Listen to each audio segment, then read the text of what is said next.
Sweet ತಿನ್ನೋರಿಗೆಲ್ಲ sugar ಬರಲ್ಲ. Especially ಇದು ಫಸ್ಟ್ ಶುರುವಾಗಿದೆ ಮೆಡ್ರಾಸಲ್ಲಿ. ತಂದೆಗಿರುತ್ತೆ ಇಲ್ಲ ತಾಯಿಗಿರುತ್ತೆ, ಯಾರೂ ಒಬ್ಬರು ಎಸ್ಕೇಪ್ ಆಗೋಕ್ಕೆ ಸಾಧ್ಯನೇ ಇರಲ್ಲ. ರಾಗಿ ಬಾಲ್, ಹೆವಿ ರಾಗಿ ಬಾಲ್ ತಿಂದರೆ ಸ್ಲೋ ಆಗಿ. ಈಗ ಒತ್ತಡ ಮತ್ತು ಈ ಬಿ ಪಿಯಲ್ಲಿ ಹೇಗೆ ಕನೆಕ್ಷನ್ಸ್ ಇದೆ? ಯಂಗ್ಸ್ಟರ್ಸ್ ಸುಮಾರು ಜನ ಬರ್ತಾರೆ, ಅವರ್ಸ್ ಟುಗೆದರ್ ಪಾಪ ವರ್ಕ್ ಮಾಡ್ತಾ ಇರ್ತಾರೆ. ಅವರಿಗೆ ಲಾಗಿನ್ ಆಗೋದು ಗೊತ್ತಿರುತ್ತೆ, ಲಾಗೌಟ್ ಆಗೋದು ಗೊತ್ತಿರಲ್ಲ. ಕೆಲವರು ಏನು ಮಾಡ್ತಾರೆ, ಒಂದು ಊಟ ಜಾಸ್ತಿ ಮಾಡಿಬಿಡ್ತಾರೆ, ಮೆಡಿಸಿನ್ ಎಲ್ಲ ನುಂಗ್ಬಿಡ್ತಾರೆ, ಇನ್ನೊಂದು ಊಟ ಸಣ್ಣ ಸ್ಮಾಲ್ ಕ್ವಾಂಟಿಟಿ ತೊಗೊಳ್ತಾರೆ, ನೆಕ್ಸ್ಟ್ ಡೇ ಓಡ್ಕೊಂಡು ಬರ್ತಾರೆ, ಡಾಕ್ಟ್ರೆ ಈ ಥರ ಆಗೋಯ್ತು ಅಂತ. ಮೂತ್ರಪಿಂಡದಿಂದನೂ ಬರ್ಬೋದು, ಜೆನೆಟಿಕಲಿ ಬರ್ಬೋದು, ರಕ್ತನಾಳದಿಂದನೂ ಬರ್ಬೋದು. 6.5 ತಂದುಬಿಟ್ಟಿದ್ದೀನಿ, 6% ತಂದುಬಿಟ್ಟಿದ್ದೀನಿ ಅಂತ ಖುಷಿ ಪಟ್ಟರು 1 to 2% ಅಷ್ಟು ಆರ್ಗನ್ ಡ್ಯಾಮೇಜು ಏಜ್ ಆಗ್ತಾ ಹಾಗೇ ಆಗುತ್ತೆ. ರಕ್ತನಾಳಗಳ ಒಳಗಡೆ ಏನೇನೋ ಬದಲಾವಣೆ ಆಯಿತು ಅಂತಂದರೆ ಬ್ಲೈಂಡ್ನೆಸ್ ಶುರುವಾಗುತ್ತೆ. ಏನೋ ಸೊಪ್ಪು ತಿನ್ನೋದು, ತರಕಾರಿ ತಿನ್ನೋದು, ಏನೇನೋ ಪಾರ್ಕ್ಗಳಲ್ಲಿ ಜ್ಯೂಸ್ ಕುಡಿಯೋದು, ಇವೆಲ್ಲ ಮಾಡೋಕ್ಕೆ ಹೋಗ್ತಾರೆ. ಅವರು they will get into trouble. ಹಣ್ಣು ತರಕಾರಿಗಳಲ್ಲಿ ಶುಗರ್ ಇದ್ದವ್ರು ಇದನ್ನು ತಿನ್ಬೋದಾ ಅನ್ನೋದೊಂದು ಪ್ರಶ್ನೆ ಬರುತ್ತೆ. So everything is taste it and enjoy ಥರ. ಎಲ್ಲೋ ಒಂದು ಫಂಕ್ಷನ್ಗೆ ಹೋಗ್ಬಿಡ್ತೀವಿ, ಯಾರೋ ಪಕ್ಕದಲ್ಲಿ ಇರ್ತಾರೆ, ನಿಮ್ಮ ಮುಜುರ ಆಗುತ್ತೆ, ನನಗೆ ಶುಗರ್ ಇದೆ, ನಾನೇನೂ ತಿನ್ನಲ್ಲ ಅಂತ ಹೇಳ್ಕೊಳ್ಳೋಕ್ಕೆ ನಿಮಗೆ ಮುಜುರ ಆಗುತ್ತೆ, ತಿನ್ಬಿಟ್ಟಿರ್ತೀರ. ಬಿ ಪಿ ಶುಗರ್ ಎರಡೂ ಬ್ಯಾಲೆನ್ಸ್ ಮಾಡ್ಕೊಂಡು ಹೋಗ್ತಾ ಇದ್ರೆ ಜೀವನ ಶೈಲಿ ಚೆನ್ನಾಗಿದೆ.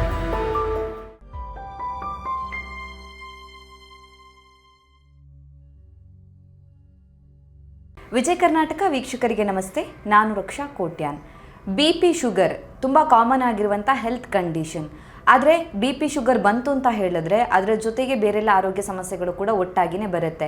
ಸೊ ನಾವು ಕಾಮನ್ ಆಗಿ ಕೇಳಿರ್ತೀವಿ, ಡಯಾಬಿಟೀಸ್ನಿಂದ ಅಥವಾ ಬಿ ಪಿ ಹೆಚ್ಚಾಗಿದ್ದರಿಂದ ಹಾರ್ಟ್ ಮೇಲೆ ಪರಿಣಾಮ ಬಿತ್ತಂತೆ, ಅಥವಾ ಹಾರ್ಟ್ ಸಮಸ್ಯೆ ಆಯಿತು, ಕಿಡ್ನಿ ಸಮಸ್ಯೆ ಆಯಿತು ಅನ್ನೋದನ್ನು.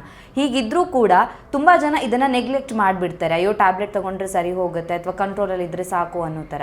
ಆದರೆ ಒಂದು ವೇಳೆ ಬಿ ಪಿ ಶುಗರ್ ಅನ್ಕಂಟ್ರೋಲ್ಡ್ ಆಗಿದ್ದರೆ ಅಥವಾ ಅದರಲ್ಲಿ ಏನಾದರೂ ಸೈಡ್ ಎಫೆಕ್ಟ್ಸ್ ಆಗುತ್ತಾ, ಬಿ ಪಿ ಮತ್ತು ಶುಗರನ್ನು ಬರದೇ ಇರೋ ರೀತಿಯಲ್ಲಿ ತಡೆಗಟ್ಟೋದಕ್ಕೆ ಸಾಧ್ಯ ಆಗುತ್ತಾ, ಇದರ ಜೊತೆಗೆ ತಳುಕು ಹಾಕಿಕೊಂಡಿರುವಂತಹ ತಪ್ಪು ಕಲ್ಪನೆಗಳು ಯಾವುದೆಲ್ಲ, ಈ ಎಲ್ಲ ವಿಚಾರದ ಬಗ್ಗೆ ಹೆಚ್ಚಿನ ಮಾಹಿತಿಯನ್ನು ತಿಳಿಸ್ಕೊಡೋದಕ್ಕೆ ಇವತ್ತು ನಮ್ಮ ಜೊತೆ ಇದ್ದಾರೆ doctor Shankar V, senior consultant, general physician and internal medicine specialist, Apollo hospital, Seshadripuram, Bangalore.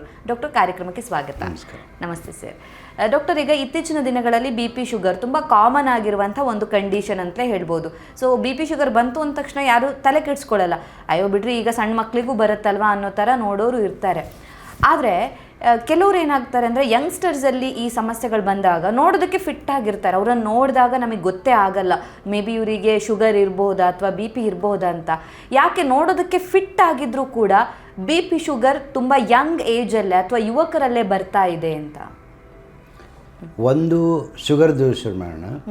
Sugar ಯಾಕೆ ಯಂಗ್ಸ್ಟರ್ಸಲ್ಲಿ ಬರ್ತಾ ಇದೆ ಅಂತಂದರೆ, ಒಂದು ಜೆನೆಟಿಕಲಿ ಡಿಸೀಸ್, ಅದು ಆಗ ಹೆರಿಡಿಟ್ರಿ ನಾವು ಅಂತ ಏನೇನು ಕರಿತೀವಿ ಅದು. ಈಗ ಫಸ್ಟು ತಂದೆ ತಾಯಿ ಡಯಾಬಿಟಿಕ್ ಇರ್ತಾರೆ. ಆ ಮಕ್ಕಳು ಯೂಶಲಿ 70 to 80% ಮಕ್ಕಳಿಗೆ ಬಂದೇ ಬರುತ್ತೆ.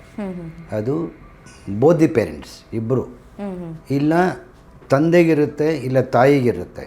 ಅಲ್ಲಿ 60% ಅಷ್ಟು ಯಾರೋ ಒಬ್ಬ ಮಗುವಿಗೆ ಬಂದೇ ಬರುತ್ತೆ. ಇನ್ನೊಂದು ಅವರು ತಂದೆ ಕಡೆ ಇಲ್ಲ ತಾಯಿ ಕಡೆ ಅವರು ಯಾರಾದರೂ ಅಂದರೆ ರಿಲೇಟಿವ್ಸ್ ಅಂತ ಕರಿತೀವಲ್ಲ, ಸೇಮ್ ಬ್ಲಡ್ ಗ್ರೂಪ್ ರಿಲೇಟಿವ್ಸ್, ಅವರೆಲ್ಲೇನೇನೋ ಇತ್ತು ಅಂದರೆ 40 to 50% ಆಫ್ ದಿ ಪಾಪ್ಯುಲೇಷನ್ನು ಯಾವುದೋ ಒಬ್ರಿಗೆ ಬಂದೇ ಬರುತ್ತೆ. ಹಂಗೆ first pedigree, second pedigree, third pedigree. First ಪೆಡಿಗ್ರಿನಲ್ಲಿ ಅವ್ರಿಗೆ ಮಕ್ಕಳಾದರೆ ಅವ್ರು ಎಸ್ಕೇಪ್ ಆಗ್ಬೋದು, ಸೆಕೆಂಡಲ್ಲೂ ಎಸ್ಕೇಪ್ ಆಗ್ಬೋದು, ಬಟ್ ಥರ್ಡಲ್ಲಿ ಯಾರೂ ಒಬ್ಬರು ಎಸ್ಕೇಪ್ ಆಗೋಕ್ಕೆ ಸಾಧ್ಯನೇ ಇರಲ್ಲ. ಓಕೆ, ಒಂದು ಜನ್ರೇಷನ್ ಸ್ಕಿಪ್ ಆದರೂ ನೆಕ್ಸ್ಟಲ್ಲಿ ಬಂದೇ ಬರುತ್ತೆ. ಸೊ ಇದು ಒಂದು ಕಾರಣ. ಸೆಕೆಂಡ್ ಕಾರಣ, ಯಂಗ್ಸ್ಟರ್ಸಲ್ಲಿ ಸ್ಟ್ರೆಸ್ ರಿಲೇಟೆಡ್ ತುಂಬ ಸ್ಟ್ರೆಸ್ಸಲ್ಲಿ ಕೆಲಸ ಮಾಡ್ತಾ ಇರ್ತಾರೆ. ಆಮೇಲೆ ಬೇರೆ ಥರ ಈಗ ಸ್ಟ್ರೆಸ್ ಅಂದರೆ ಅದ್ರ ಜೊತೆಗೆ ಅವರ್ಸ್ ಟುಗೆದರ್ ಕೆಲಸ ಮಾಡೋದು, ಸ್ಲೀಪ್ಲೆಸ್ ನೈಟ್ಸು, ಆಮೇಲೆ habits like alcohol, excessive smoking, sedentary life, ಇದು ಒಂದು ಕಡೆ ಸ್ಟ್ರೆಸ್ಸು. ಸೆಕೆಂಡು, ಅದಕ್ಕೆ add on to that genetically ಇದ್ದೇ ಇರುತ್ತೆ. ಥರ್ಡ್, ಫುಡ್ ಹ್ಯಾಬಿಟ್ಸ್, ಸೊ ಆಹಾರದ ಪದ್ಧತಿ. ಇದು ನಾಲ್ಕನೇದು, ಯಾವುದೇ ಒಂದು ಕಾರಣಕ್ಕೆ ಅವರು ಎಕ್ಸಸೈಸು ಅದು ಇದೆಲ್ಲ ಏನೂ ಇರಲ್ಲ. ಸೊ ಹಾಗಾಗಿ ಮೇಯ್ನ್ಲಿ ವೆರಿ ಯಂಗ್ಸ್ಟರ್ಸಿಗೆ ಬರ್ತಾ ಇರೋದು ಒಂದು ಜೆನೆಟಿಕಲಿ ಡಿಸೀಸ್ ಆದರೆ ಇನ್ನೊಂದು ಸ್ಟ್ರೆಸ್ ರಿಲೇಟೆಡ್ ಪ್ರಾಬ್ಲಮ್. ಸೊ ಸ್ಟ್ರೆಸ್ಸಿಂದನೂ ಆಗುತ್ತೆ. ಇಲ್ಲ ಪ್ಯಾನ್ಕ್ರಿಯಾಸ್ ಏನಾದರೂ ಬ್ಯಾಕ್ಟೀರಿಯಾಯಿಂದನೋ ವೈರಸ್ಸಿಂದನೋ ಇಲ್ಲ ಏನಾದರೂ ಸ್ಟೋನ್ ಫಾರ್ಮೇಷನ್ ಆಗಿ ಇಲ್ಲ ಪ್ಯಾನ್ಕ್ರೈಟೈಟಿಸ್ ಅಂತ ಕರಿತೀವಿ, ಹೆರಿಡಿಟ್ರಿ ಪ್ಯಾನ್ಕ್ರೈಟೈಟಿಸ್ ಅಂತಲೇ ಒಂದು ಟರ್ಮಿನಾಲಜಿ ಇದೆ. ಅಂದರೆ ವಂಶ ಪರಂಪರೆನಲ್ಲೂ ಒಂದೊಂದು ಸಲ ಪ್ಯಾನ್ಕ್ರೈಟಿಕ್ ಎಫೆಕ್ಟ್ ಆಗುತ್ತೆ. ಅವ್ರಿಗೇನೇನೋ ಆಯಿತು ಅಂತಂದರೆ ಆ ಬೀಟಾ ಸೆಲ್ ಅನ್ನೋದು ಅದು ಮಾಸ್ ಅನ್ನೋದು ಡೆತ್ ಆಗುತ್ತೆ. ಅದಾದಾಗ ಇನ್ಸುಲಿನ್ ರಿಲೀಸ್ ಆಗಲ್ಲ. ಸೊ ನ್ಯಾಚುರಲಿ ಇನ್ಸುಲಿನ್ ಯುಟಿಲೈಸೇಷನ್ ಆಗಲಿಲ್ಲ ಅಂದರೆ ಶುಗರ್ ಲೆವೆಲ್ಸು ಪೆರಿಫೆರಿನಲ್ಲಿ ಜಾಸ್ತಿ ಆಗುತ್ತೆ. ಸೊ ಅದೊಂದು ಕಾರಣ. ಸೊ ಬಿ ಪಿನೂ ಅಷ್ಟೇ. ಬಿ ಪಿ ನಮಗೆ ಬೇರೆ ಬೇರೆ ಕಾರಣಗಳಿರ್ತವೆ. ಬಿ ಪಿ ಯಂಗ್ಸ್ಟರ್ಸಲ್ಲಿ ಬಂತು ಅಂದರೆ ಎಗೈನ್ ಒಂದು ವಂಶ ಪರಂಪರೆ, ಅದಕ್ಕೇನು ಓವರ್ ವೆಯ್ಟ್ ಇರಬೇಕು ಅಂತೇನಿಲ್ಲ, ಅದಕ್ಕೆ ಡಯಾಬಿಟಿಕ್ ಇರಬೇಕಂತೇನಿಲ್ಲ. ಲೀನ್ ಪರ್ಸ್ನಾಲಿಟಿಗೂ ಬರುತ್ತೆ ಕೆಲವರಿಗೆ. ಅದು again mental stress, physical stress, exhausted work and already ನಾನು ಮೆನ್ಷನ್ ಮಾಡ್ತಾಯಿದ್ದೆ sleepless nights and habits. And second aspect lipids, cholesterol ತುಂಬ ಜಾಸ್ತಿ ಇತ್ತು ಅಂದರೆ, ಇದು ವೆರೈಟೀಸ್ ಆಫ್ ಬ್ಯಾಡ್ ಕೊಲೆಸ್ಟ್ರಾಲ್ಸ್ ಇರುತ್ತಲ್ಲ ಅವೆಲ್ಲ ಜಾಸ್ತಿ ಇತ್ತು ಅಂದರೆ, ಇಲ್ಲ ಆರ್ಟ್ರಿ ಪ್ರಾಬ್ಲಮ್.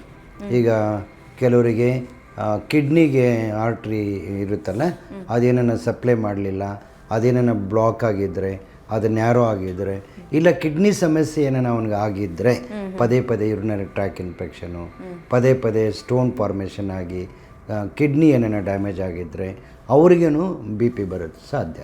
ಸೊ ಅದಕ್ಕೆ ಓವರ್ ವೆಯ್ಟು ಅನ್ನೋದು ಬರಲ್ಲ, ಡಯಾಬಿಟಿಕ್ ಅನ್ನೋದಕ್ಕೂ ಬರಲ್ಲ. ಅದು ಲೀನ್ ಪರ್ಸ್ನಾಲಿಟಿಗೆ ಆ ಥರ ಅಂದರೆ ಈ ಮೂತ್ರಪಿಂಡದಿಂದನೂ ಬರ್ಬೋದು, ಜೆನೆಟಿಕಲಿ ಬರ್ಬೋದು, ರಕ್ತನಾಳದಿಂದನೂ ಬರ್ಬೋದು. ಅವನು ಹ್ಯಾಬಿಟ್ಸು, ಅವನ ಮೆಂಟಲ್ ಸ್ಟ್ರೆಸ್ಸು, ಫಿಸಿಕಲ್ ಸ್ಟ್ರೆಸ್ಸು ಎಲ್ಲ ಕೂಡಿ ಸೆಡೆಂಟ್ರಿ ಲೈಫು, ಅದರಿಂದನೇ ಬಿ ಪಿ ಬರುತ್ತೆ. Lean personality. ಓಕೆ, ಹಾಗಿದ್ರೆ ದಪ್ಪ ಇರಲೇಬೇಕು ಅಂತಿಲ್ಲ ಬಿ ಪಿ ಬರೋದಕ್ಕೆ. ಇಲ್ಲ. ಸೊ ಅವ್ರು ಮೆಂಟಲಿ ಎಷ್ಟು ಸ್ಟ್ರೆಸ್ಡ್ ಆಗಿದ್ದಾರೆ, ಎಷ್ಟು ಒತ್ತಡ ಇದೆ, ಅದು ಕೂಡ ಮುಖ್ಯ ಆಗುತ್ತೆ ಅಂತ. ಸೊ ಹಾಗಿದ್ರೆ ಈಗ ಒತ್ತಡ ಮತ್ತೆ ಈ ಬಿ ಪಿಯಲ್ಲಿ ಹೇಗೆ ಕನೆಕ್ಷನ್ಸ್ ಇರುತ್ತೆ ಡಾಕ್ಟರ್? ಅಂದರೆ ಹಾರ್ಮೋನ್ ವೇರಿಯೇಷನ್ಸ್ ಏನಾದರೂ ಆಗುತ್ತಾ ಹೇಗೆ ಅಂತ?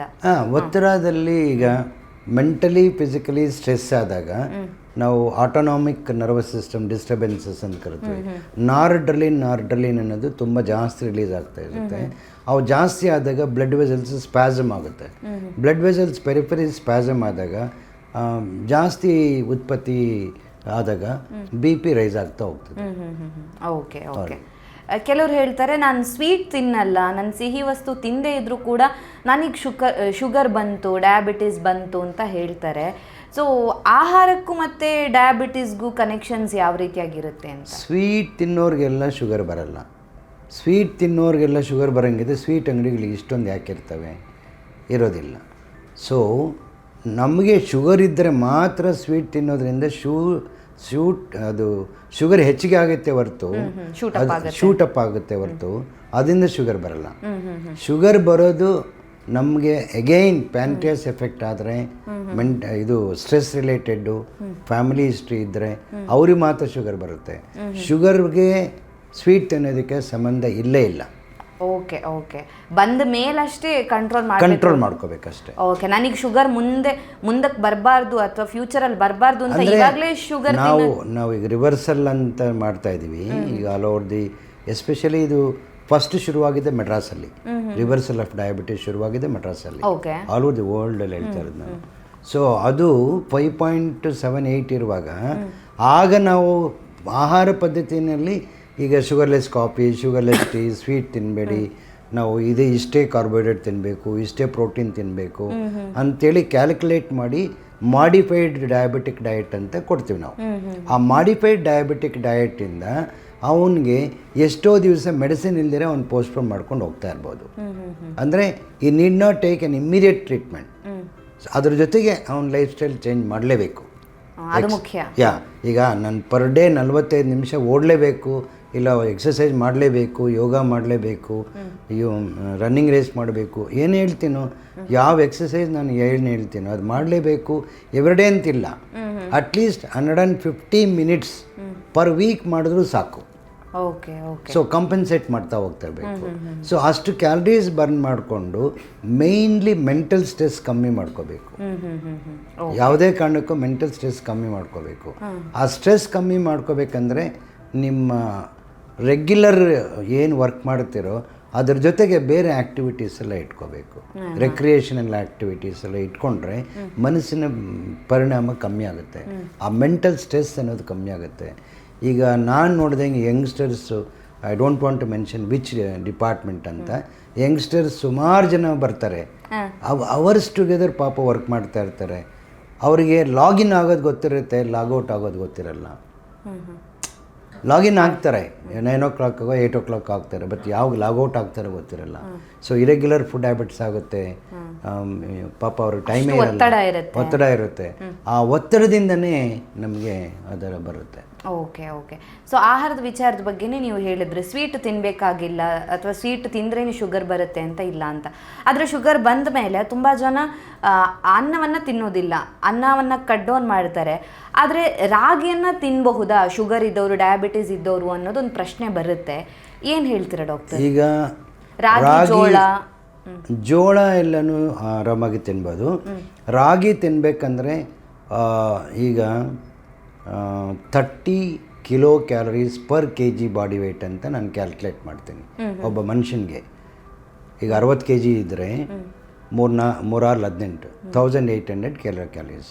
ನಾನೇನು ಮಾಡ್ತೀನಿ, 20% ಆಫ್ ದಿ ಟೋಟಲ್ ಕ್ಯಾಲರೀಸಲ್ಲಿ ಕಟ್ ಡೌನ್ ಮಾಡ್ತೀನಿ. If you are a diabetic, ನೀವು ಶುಗರ್ ಪೇಷಂಟ್ ಇದ್ದರೆ ಅದರಲ್ಲಿ 20% ಅಷ್ಟು ನಾನು ಕಟ್ ಮಾಡಿ ನಿಮಗೆ ಕ್ಯಾಲ್ಕುಲೇಟ್ ಮಾಡಿ ಕೊಡ್ತೀನಿ. ಅದರಲ್ಲಿ ಜಾಸ್ತಿ ನಿಮಗೆ ಈಗ ರಾಗಿ ಬಾಲು ಐರನ್ ಕಂಟೆಂಟ್ ಜಾಸ್ತಿ, ಕ್ಯಾಲ್ಶಿಯಮ್ ಜಾಸ್ತಿ, ವೆರಿ ಸ್ಟಡಿ ಫುಡ್ಡು. ಒಂದು ಸ್ವಲ್ಪ ಊಟ ಮಾಡಿದ್ರೆ ನೀವೆಷ್ಟೋ hours together you can tolerate. ಅದೇ ನೀವು ಬರೀ ರೈಸ್ ತಿಂದುಬಿಟ್ರೆ ಡಯಾಬಿಟಿಕ್ ಇರೋರಿಗೆ ಬೇಗ ಡೈಜೆಷನ್ ಆಗಿ ಅಸಿಮಿಲೇಷನ್ ಆಗಿ ಐದರ್ ನಿಮಗೆ ಲೋ ಶುಗರ್ ಆಗಿಬಿಡುತ್ತೆ, ಏನೋ ಪ್ರಾಬ್ಲಮ್ ಆಗುತ್ತೆ. ಸೊ ರಾಗಿನೂ ಹಂಗೆ. ನನ್ನ ಗ್ಲೈಸೆಮಿಕ್ ಇಂಡೆಕ್ಸ್ ಅಂತ ನಾನು ಒಂದು ವರ್ಡ್ ಯೂಸ್ ಮಾಡ್ತೀನಿ, ಅದು 53% ನಮ್ಮಲ್ಲಿ ಪ್ರತಿ ಮನುಷ್ಯನಲ್ಲಿ ಇರಬೇಕು. ನೀವು ತುಂಬ ರಾಗಿ ಬಾಲ್ ತಿಂದಾಗ ಆ ಗ್ಲೈಸೆಮಿಕ್ ಇಂಡೆಕ್ಸ್ ರೈಸ್ ಆಗುತ್ತೆ. ಸೊ ಹೆವಿ ರಾಗಿ ಬಾಲ್ ತಿಂದರೆ ಸ್ಲೋ ಆಗಿ ಶುಗರ್ ರೈಸ್ ಆಗುತ್ತೆ. ಹಂಗಾಗಿ limited quantity of ragi ball is N excellent food for the diabetic. Same time ಜೋಳ, ಆದರೆ ನಮ್ಮ ನಾರ್ತ್ ಕರ್ನಾಟಕ ಜೋಳಗಳೆಲ್ಲ ಸಿಗುತ್ತಲ್ಲ, ಮೆಕ್ಕೆಜೋಳ, ಅವೆಲ್ಲ ಚೆನ್ನಾಗಿ ತಿಂದರೆ ಒಳ್ಳೆಯದು. ಸೊ ರಾಗಿನ ಎಗೇನ್ ನಾವು ಕಿಡ್ನಿ ಪ್ರಾಬ್ಲಮ್ ಇರೋರಿಗೆ ರಾಗಿ ಕೊಡೋದೇ ಇಲ್ಲ. ಯಾಕಂದರೆ ಕ್ರಿಯಾಟಿನಿನ್ ಅಂತಿರುತ್ತಲ್ಲ, ಯೂರಿನ್ ಪ್ರೋಟೀನ್ ಜಾಸ್ತಿ ಇರುತ್ತೆ, ಕ್ರಿಯಾಟಿನಿನ್ ಜಾಸ್ತಿ ಇರುತ್ತೆ, ಕಿಡ್ನಿ ಬೇರೆ ಬೇರೆ ಸಮಸ್ಯೆಗಳಿಂದ ಬಂದಿರುತ್ತೆ, ಅಂಥವ್ರಿಗೆಲ್ಲ ರಾಗಿ ಕೊಡಲ್ಲ. ಈವನ್ ಡಯಾಬಿಟಿಕ್ ಇದ್ರೂ ಅವನು ಕಟ್ ಡೌನ್ ಮಾಡಿಬಿಡ್ತೀವಿ. ಸೊ ಸ್ವಲ್ಪ ರೈಸ್ ಕಂಟೆಂಟು 20% ಆಫ್ ದಿ ನಿಮ್ಮದು ಟೋಟಲ್ ಫುಡ್ಡಲ್ಲಿ, ಅಂದರೆ 40% ಫ್ಯಾಟು, 40% ಪ್ರೋಟೀನು, 20% ಅಂದರೆ ಸ್ವಲ್ಪ ರೈಸ್ ತಿನ್ನಲೇಬೇಕು. ಶುಗರ್ ಇದ್ದವರು ತಿನ್ಬೋದು. ಕಂಪ್ಲೀಟ್ ಡಿವೈಡ್ ಮಾಡಬೇಕಂತೇನಿಲ್ಲ, ಬಟ್ ಬರೀ ಅದನ್ನೇ ತಿನ್ನಬಾರ್ದು. ಅಂದರೆ ನಿಮ್ಮ ಮೆನ್ಯೂ ಇದೆಯಲ್ಲ ಪರ್ ಡೇ, ಅದನ್ನು ನೀವು ಸ್ಪ್ಲಿಟ್ ಮಾಡ್ಕೋಬೇಕು. ಪರ್ ಡೇ 4 ಮೀಲ್ ಥರ same quantity of food 4 meal. Neither ನೀವು ಲೋ ಶುಗರು ಆಗಬಾರ್ದು, ಹೈ ಶುಗರು ಆಗಬಾರ್ದು, ಬ್ಯಾಲೆನ್ಸ್ಡ್ ಡೈಟ್ ಇರಬೇಕು. ಶುಗರ್ ಕರೆಕ್ಟಾಗಿ ಮೇಂಟೈನ್ ಆಗ್ತಾ ಇರುತ್ತೆ. ಕೆಲವರು ಏನು ಮಾಡ್ತಾರೆ, ಒಂದು ಊಟ ಜಾಸ್ತಿ ಮಾಡಿಬಿಡ್ತಾರೆ, ಮೆಡಿಸಿನೆಲ್ಲ ನುಂಗ್ಬಿಡ್ತಾರೆ, ಇನ್ನೊಂದು ಊಟ ಸ್ಮಾಲ್ ಕ್ವಾಂಟಿಟಿ ತೊಗೊಳ್ತಾರೆ, ಈವ್ನಿಂಗ್ ಆಗೋಷ್ಟೊತ್ತಿಗೆ ಲೋ ಶುಗರ್ ಆಗ್ಬಿಡುತ್ತೆ. ನೆಕ್ಸ್ಟ್ ಡೇ ಓಡ್ಕೊಂಡು ಬಿಡ್ತಾರೆ, ಡಾಕ್ಟ್ರೆ ಈ ಥರ ಆಗೋಯ್ತು ಅಂತ. ಸೊ ಫಸ್ಟ್ ಆಫ್ ಆಲ್ ನಾವು ಕಲಿಬೇಕು ಆ ಊಟ ಯಾವ ಥರ ನಾವು ಊಟ ಮಾಡಿದ್ರೆ ನಮ್ಮದು ಶುಗರ್ ಚೆನ್ನಾಗಿ ಕಂಟ್ರೋಲ್ ಬರುತ್ತೆ ಅಂತ. ಅದು ಕಲಿತ್ರೆ ಮಾತ್ರ ಅದ್ರ ಜೊತೆಗೆ ಅವ್ರು ಏನೇನು ಅಭ್ಯಾಸಗಳಿದ್ರೆ ಅವೆಲ್ಲ ಕಟ್ ಡೌನ್ ಮಾಡ್ಕೋಬೇಕಾಗುತ್ತೆ. ಓಕೆ, ಹಾಗಿದ್ರೆ ಶುಗರ್ ಇದ್ದವರು ರಾಗಿ ಮುದ್ದೆಯನ್ನು ತಿನ್ನಬೇಕು. ಬಟ್ ಅದಕ್ಕೆ ಕ್ವಾಂಟಿಟಿ ಕ್ಯಾಲ್ಕುಲೇಟ್ ಮಾಡಿ ಡಾಕ್ಟ್ರ್ ಏನು ಕೊಟ್ಟಿರ್ತಾರೆ, ಇಲ್ಲ ನಮ್ಮ ಡೈಟಿಷಿಯನ್ ಏನು ಕೊಟ್ಟಿರ್ತಾರೋ ಅದನ್ನು ಮಾತ್ರ ಊಟ ಮಾಡಬೇಕು. ಅಂದರೆ ಒಂದು ಊಟ ರಾಗಿ ಬಾಲ್ ಇರುತ್ತೆ, ಇನ್ನೊಂದು ಊಟ ಇಲ್ಲ ಚಪಾತಿ ಇಲ್ಲ ಜೋಳದ ರೊಟ್ಟಿ, ಆ ಥರ ಕಂಟೆಂಟ್ ಇರುತ್ತೆ. And one variety of in the early morning ಯಾವುದೋ ಒಂದು ವೆರೈಟಿ ಲಿಮಿಟೆಡ್ ಕ್ವಾಂಟಿಟಿ ನಾವು ಕೊಡ್ತೀವಿ. So that is why I said 40% protein, 40% saturated fat, and 20% protein, carbohydrate is a must. Okay, ಯಾಕಂದ್ರೆ ಡಯಾಬಿಟೀಸ್ ಇದ್ದವರು ರಾಗಿ ಮುದ್ದೆ ತಿನ್ಬೋದು ಅಂತ ಡಾಕ್ಟರ್ ಹೇಳಿದ್ರು ಅಂತ ಕೇಳಿಸ್ಕೊಂಡು 3 ಹೊತ್ತು ರಾಗಿ ಮುದ್ದೆ ತಿಂದ್ರೆ ಕಷ್ಟ ಆಗುತ್ತೆ. ಸೊ ಅದೇ ಮಿಕ್ಸ್ಚರ್ ಆಫ್ ಫುಡ್ ಇರಬೇಕು. ಇಮಿಡಿಯೇಟ್ ರೈಸ್ ಆಗಲ್ಲ, ಸ್ಲೋ ಆಗಿ ರೈಸ್ ಆಗ್ಬಿಡುತ್ತೆ. ಸ್ಲೋ ಆಗಿ ರೈಸ್ ಆದರೆ ಅಗೈನ್ ಆರ್ಗನ್ ಡ್ಯಾಮೇಜ್ ಆಗ್ತಾನೆ ಇರುತ್ತೆ. C very example is, even ನಾನು ಎಂಥ ಎಕ್ಸ್ಪರ್ಟ್ ಆದ್ರೂ 110% ನಾನು ಚೆನ್ನಾಗಿ ಶುಗರ್ ಕಂಟ್ರೋಲ್ ಮಾಡಿದ್ರು ಅವರೇಜ್ ವ್ಯಾಲ್ಯೂ ನಾನು ಏನಂತ ಕರಿತೀವಿ 3 months ಅವರೇಜ್ ವ್ಯಾಲ್ಯೂ ನಾನು 6.5 ತಂದುಬಿಟ್ಟಿದ್ದೀನಿ, 6% ತಂದುಬಿಟ್ಟಿದ್ದೀನಿ ಅಂತ ಖುಷಿ ಪಟ್ರು 1 to 2% ಅಷ್ಟು ಆರ್ಗನ್ ಡ್ಯಾಮೇಜು ಏಜ್ ಆಗ್ತಾ ಹಾಗೇ ಆಗುತ್ತೆ. ಅದನ್ನ ತಡೆಯೋದಕ್ಕೆ ಸಾಧ್ಯ ಆಗೋದು, ಅದು ಆಟೋಮೆಟಿಕ್ ಆಗಿ ಆಗುತ್ತೆ. ಸೊ ಅದ್ರ ಜೊತೆಗೆ ನಾವು ಇದೆಲ್ಲ ಕಂಟ್ರೋಲ್ ಮಾಡ್ಕೊಳ್ತಾ ಇದ್ರೆ ಲೈಫ್ ಎಕ್ಸ್ಪೆಕ್ಟೇಷನ್, ನಮ್ಮ ಜೀವನ ಇನ್ನೂ ಚೆನ್ನಾಗಿ ಆರಾಮಾಗಿ ಬಾಳ್ಬಹುದು ಅಂತ. ಸೊ ಕ್ವಾಲಿಟಿ ಆಫ್ ಲೈಫ್ ಅನ್ನ ಇಂಪ್ರೂವ್ ಮಾಡಬಹುದು ಅಂತ. ಕೆಲವ್ರಿಗೆ ಈಗ BP ಇರುತ್ತೆ, ಅದ್ರ ಜೊತೆ ಶುಗರು ಇರುತ್ತೆ. ಲೈಕ್ ಕೆಲವೊಂದಿಷ್ಟು ಜನರಿಗೆ ಬರೀ ಶುಗರ್ ಅಷ್ಟೇ ಇರುತ್ತೆ, ಕೆಲವರಿಗೆ ಬರೀ BP ಅಷ್ಟೇ ಇರುತ್ತೆ. ಆದರೆ ಇನ್ನು ಮಿಕ್ಕಿದ ಜನರಿಗೆ ಇದು ಎರಡೂ ಕೂಡ ಇರುತ್ತೆ.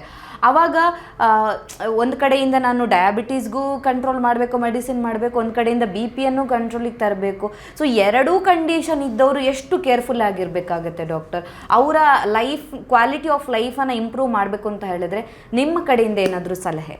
ಅಲ್ಲ, ಈಗ BP ಒಂದ್ಸಲ ಶುರುವಾಯಿತು ಅಂದರೆ ಅದು ವಂಶ ಪರಂಪರೆಯಿಂದ ಬಂತ, ಇಲ್ಲ ಮಧ್ಯದಲ್ಲಿ ಬಂತ, ಇಲ್ಲ ಶುಗರ್ ಇರೋದ್ರಿಂದನೇ ಕೆಲವ್ರಿಗೆ BP ಬರುತ್ತಲ್ವಾ?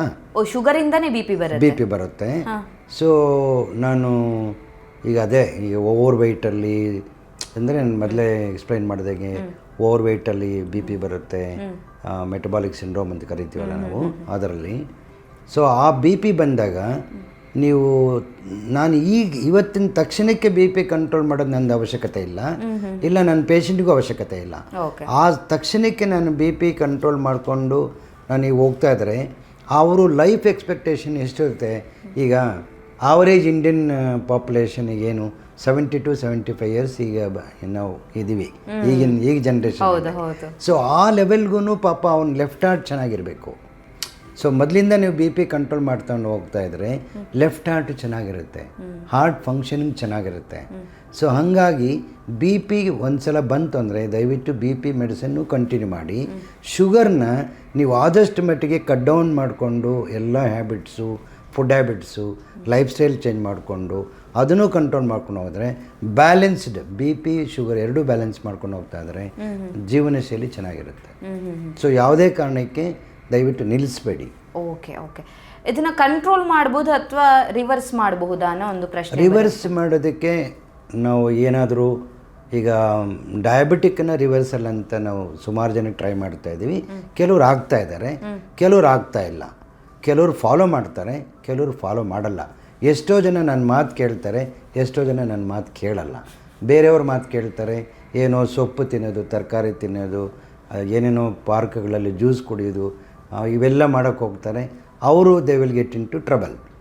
BP ಏನಾದರೂ ಅವನಿಗೆ ಬಿಸ್ನೆಸ್ ಟೆನ್ಷನ್ನು, ಇಲ್ಲ ಹೆವಿ ಆಲ್ಕೋಹಾಲಲ್ಲಿ ಸಡನ್ನಾಗಿ BP ರೈಸ್ ಆಗುತ್ತೆ. ಒಂದು ರೀಸನ್ ನಾನು ಆಲ್ರೆಡಿ ಆವಾಗಲೇ ಹೇಳಿದೆ, ಅಡ್ರಲಿನ್ ತುಂಬ ರಿಲೀಸ್ ಆದಾಗ ಅವ್ರ BP ರೈಸ್ ಆಗುತ್ತೆ. Bout of alcohol, Saturday heart syndrome ಅಂದರೆ ಸಾಟರ್ಡೆ ಜಾಸ್ತಿ ಕುಡಿದಿರ್ತಾನೆ, ಸಂಡೇ ನೋಡಿದ್ರೆ ಅವ್ನಿಗೆ ಹಾರ್ಟ್ ಅಟ್ಯಾಕ್ ಆಗಿರುತ್ತೆ, ಇಲ್ಲ BP ಜಾಸ್ತಿ ಆಗಿರುತ್ತೆ. ಸೊ ಆ ಥರ ಒಂದು ಕಾನ್ಸೆಪ್ಟ್ ಇರುತ್ತೆ. ಇನ್ನೊಂದು 4 ಕಾರಣಗಳು ನಮಗೂ ಗೊತ್ತಿಲ್ಲ ಯಾವ ಥರ BP ರೈಸ್ ಆಗಿರುತ್ತೆ ಅಂತ. ಹೆವಿ ಸ್ಮೋಕಿಂಗ್ ಇರುತ್ತೆ. ಸ್ಮೋಕಿಂಗ್ ಇರೋವಾಗೂ ಬ್ಲಡ್ ವೆಸಲ್, ರಕ್ತನಾಳಗಳು ಡ್ಯಾಮೇಜ್ ಆಗ್ತಾ ಹೋಗ್ತಾ ಇರುತ್ತೆ. ತೀರಾ ಕೊಲೆಸ್ಟ್ರಾಲ್ ತುಂಬ ಜಾಸ್ತಿ ಇರೋನ್ಗೂ ಅದೇ ಥರ ಆಗ್ತಾ ಇರುತ್ತೆ. ಇಲ್ಲ ಕಿಡ್ನಿ ಪ್ರಾಬ್ಲಮ್ ಆಗಿರೋನ್ಗೂ BP ಬಂದುಬಿಟ್ಟಿರುತ್ತೆ. ಸೊ ಹಂಗಾಗಿ ಇದನ್ನು ಎರಡೂ ಸೇರಿಕೊಂಡು ನಾವು ಕರೆಕ್ಟಾಗಿ ಮಾಡ್ಕೊಂಡು ಹೋಗ್ತಾ ಇದ್ದರೆ ಎರಡೂ ನಾವು ಕಂಟ್ರೋಲ್ ಮಾಡ್ಕೊಂಡು completely divide up all the things ಅಂದರೆ ಬಾರ್ಡರ್ ಲೈನ್ ಇರೋರನ್ನ ಪೋಸ್ಟ್ಪೋನ್ ಮಾಡ್ಬೋದು. ಬಟ್ ಫ್ಯೂಚರ್ ನೋಡಿಕೊಂಡು weight reduction, life style modification, modified diabetic diet and ಕಿಡ್ನಿಗೆ ಸಂಬಂಧಪಟ್ಟಿದ್ದ ಡಯಟು ಇವೆಲ್ಲ ಮಾಡ್ತಾ ಹೋದರೆ definitely there is chances that ನಾವು ಮೆಡಿಸಿನ್ ನಿಲ್ಲಿಸೋ ಒಂದು ಸಮಸ್ಯೆ ಕೆಲವರಲ್ಲಿ ಬರುತ್ತೆ, not all the patients. Okay so ಎಲ್ಲಾನು ಇಂಪಾರ್ಟೆಂಟ್ ಆಗುತ್ತೆ. Yeah. ಆಹಾರದಲ್ಲಿ ಬದಲಾವಣೆ ಮಾಡೋದು ಅಥವಾ ಶಾರೀರಿಕ ವ್ಯಾಯಾಮ, ಅದ್ರ ಜೊತೆಗೆ ಒತ್ತಡವನ್ನು ನಿಯಂತ್ರಿಸೋದು. ಓಕೆ, ಸೊ ಇದೆಲ್ಲಾನು ಮ್ಯಾಟರ್ ಆಗುತ್ತೆ ಅಂತ ಮಾತಾಡ್ತಾ ಹೇಳಿದ್ರಿ ಡಾಕ್ಟರ್. ನೀವು ಕೆಲವರು ನನ್ನ ಮಾತು ಕೇಳೋದಿಲ್ಲ, ಬೇರೆ ಏನೋ ಇದಕ್ಕೆ ಹೋಗ್ತಾರೆ, ಏನೋ ಕುಡಿತಾರೆ ಅಂತ. ಬಟ್ ತುಂಬ ಜನರಿಗೆ ಇರೋವಂಥದ್ದು, ಈಗ ಹಣ್ಣು ತರಕಾರಿಗಳಲ್ಲಿ ಶುಗರ್ ಇದ್ದವ್ರು ಇದನ್ನು ತಿನ್ಬಹುದಾ ಅನ್ನೋದೊಂದು ಪ್ರಶ್ನೆ ಬರುತ್ತೆ. ಹೇಗೆ ಸ್ವೀಟ್ ಇರೋ ಇದನ್ನು ತಿನ್ಬಹುದಾ ಅಥವಾ ಸ್ವೀಟ್ ಪೊಟ್ಯಾಟೊ ತಿನ್ಬಹುದಾ, ಈ ಥರದ್ದೆಲ್ಲ ಪ್ರಶ್ನೆ ಬರುತ್ತೆ.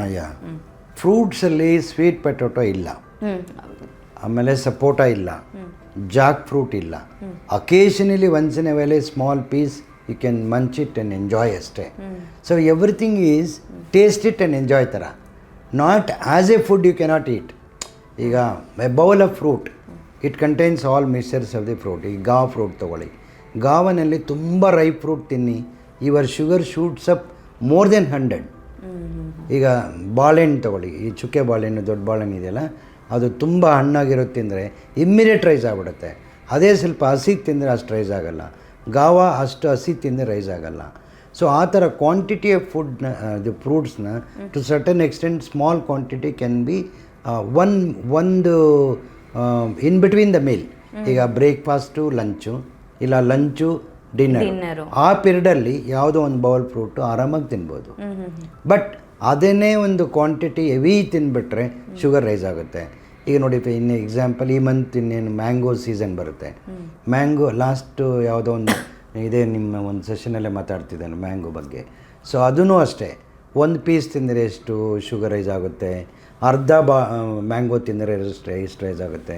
ಬಟ್ ಮನುಷ್ಯ ಆಗಿ ನಾವು ಹುಟ್ಟಿದ ಮೇಲೆ ಆ ಸೀಸನಲ್ಲಿ ನಾವು ಸ್ವಲ್ಪ ಆದರೂ ಟೇಸ್ಟ್ ಮಾಡಲೇಬೇಕು. ಮನುಷ್ಯನಿಗೆ ಒಂದು ಆಸೆ ತುಂಬ, ಪಕ್ಕದಲ್ಲಿ ಯಾರು ತಿಂತಾರೆ, ನಮಗೂ ಆಸೆ ಇದ್ದೇ ಇರುತ್ತೆ. ಆಸೆ ಇಲ್ಲದ್ರೆ ಯಾರೂ ಇರೋದೇ ಇಲ್ಲ. ಅದಕ್ಕೆ ಒಂದು ಸ್ಮಾಲ್ ಪೀಸ್ ಆಫ್ ಅನ್ರೈಪ್ಡ್, ತುಂಬ ಹಣ್ಣಾಗದಿರೋರು ತುಂಬ ಒಂದು ಸಣ್ಣ ಪೀಸ್ ತಿಂದರೆ ಏನಾಗಲ್ಲ. ಅದರಲ್ಲಿ ನಾವು ಬ್ಯಾಲೆನ್ಸ್ ಆಗಿ ನೆಕ್ಸ್ಟ್ ಮೀಲಲ್ಲಿ ನೀವು ಸಬ್ಜಿಗಳೆಲ್ಲ ಜಾಸ್ತಿ ಮಾಡಿಕೊಂಡು ಮೇಯ್ನ್ ಮೆನ್ಯೂನ ನೀವು ಕಟ್ ಡೌನ್ ಮಾಡ್ಕೋಬೇಕು. ಈಗ ಫಾರ್ ಎಕ್ಸಾಂಪಲ್ ಎಲ್ಲೋ ಒಂದು ಫಂಕ್ಷನ್ಗೆ ಹೋಗ್ಬಿಡ್ತೀವಿ, ಯಾರೋ ಪಕ್ಕದಲ್ಲಿ ಇರ್ತಾರೆ, ನಿಮ್ಮ ಮುಜುರ ಆಗುತ್ತೆ, ನನಗೆ ಶುಗರ್ ಇದೆ, ನಾನೇನೂ ತಿನ್ನಲ್ಲ ಅಂತ ಹೇಳ್ಕೊಳ್ಳೋಕ್ಕೆ ನಿಮಗೆ ಮುಜುರ ಆಗುತ್ತೆ, ತಿನ್ಬಿಟ್ಟಿರ್ತೀರ. ಇಮ್ಮಿಡಿಯೇಟ್ಲಿ ಮನೇಲಿ ಬಂದು ಚೆಕ್ ಮಾಡಿಕೊಂಡು you have to take a extra medication or extra insulin if you are on. Otherwise open ಆಗಿ ಹೇಳ್ಕೊಬೋದು, ನಾನು ತಿನ್ನಲ್ಲ, ಮುಗೀತು ಅಷ್ಟೇ, ಯಾರೇನು ಮಾಡಲ್ಲ. ಏನು it is a very common disease, there is no need that we should hide the disease.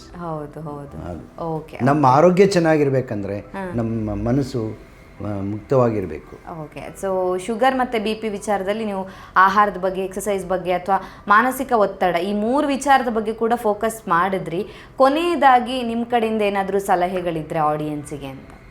First ನೀವು ಡಯಾಬಿಟಿಕ್ ಅಂದ ಕೂಡಲೇ ಬೇಸಿಕಲಿ ಒಂದು ಯೂರಿನ್ ಚೆಕ್ ಮಾಡ್ಕೊಳ್ಳಿ.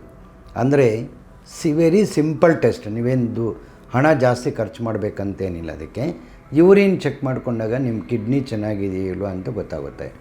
ನೆಕ್ಸ್ಟು ಬ್ಲಡ್ ಶುಗರ್ ರೆಗ್ಯುಲರಾಗಿ ಚೆಕಪ್ ಮಾಡ್ಕೊಳ್ಳಿ. ಚೆಕಪ್ ಮಾಡಿಕೊಂಡು ಮನೆಯಲ್ಲೇ ದಯವಿಟ್ಟು ಯಾರು ಇರಬೇಡಿ.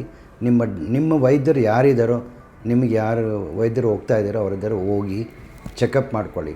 ಕೆಲವೊಂದು ಸಲ ನಿಮಗೆ ಬಿ ಪಿ ಬಂದಿರ್ಬೋದು, ಇಲ್ಲ ರಕ್ತನಾಳಗಳ ಪ್ರಾಬ್ಲಮ್ ಆಗಿರ್ಬೋದು, ಇಲ್ಲ ನರಗಳ ಪ್ರಾಬ್ಲಮ್ ಆಗಿರ್ಬೋದು, ಇಲ್ಲ ಕಣ್ಣಿನ ಪ್ರಾಬ್ಲಮ್ ಆಗಿರ್ಬೋದು, ಏನೋ ಒಂದು ಪ್ರಾಬ್ಲಮ್, ಸ್ಕಿನ್ ಪ್ರಾಬ್ಲಮ್ಮು, ಜಾಯಿಂಟ್ ಏನೋ ಒಂದು ಇರುತ್ತೆ.